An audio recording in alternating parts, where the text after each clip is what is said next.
రోజులల్లా మానవత్వం పురాగా మంట కలిసిపోతుంది.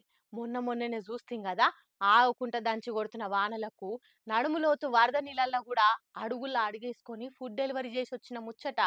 మరి గసొంటి చూసైనా ఇంత వానలు కూడా మన అవసరాలను తీరుస్తురని డెలివరీ బాయ్స్ మీద గింత జాలో దయో లేకుంటే కొందరు ఎంత రుబాబు చూపిస్తారు చూడుర్రి. అధికారం చేతులుంది కదా అని ఏం చేసినా చెల్లుతుందని మనలో ఓడరా ఆపేదన్నట్టు ఎంత బలుపు చూపిస్తుండో చూడరిగినే.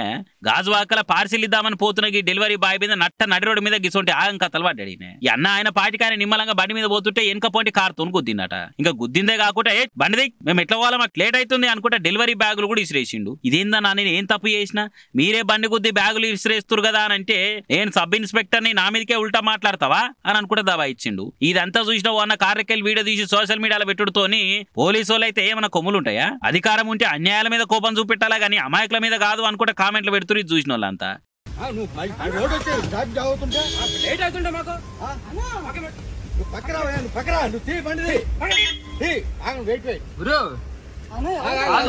మీరు అతను గుద్దింది మీరు మధ్యలో వస్తున్నారు. ఎలా వచ్చినా మీరు అతను గుద్ది అట్లీస్ట్ మనిషి పడిపడేదో కూడా చూడలేదు మీరు.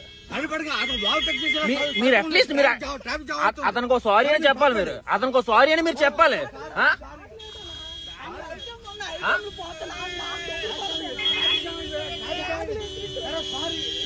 సారీ కాదండి,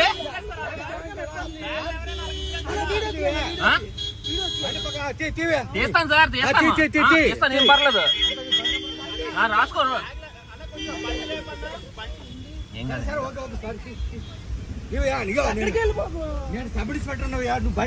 సార్ మీరు ఎవరైనా అయ్యి ఉండదు సార్, అది పద్ధతి కాదు.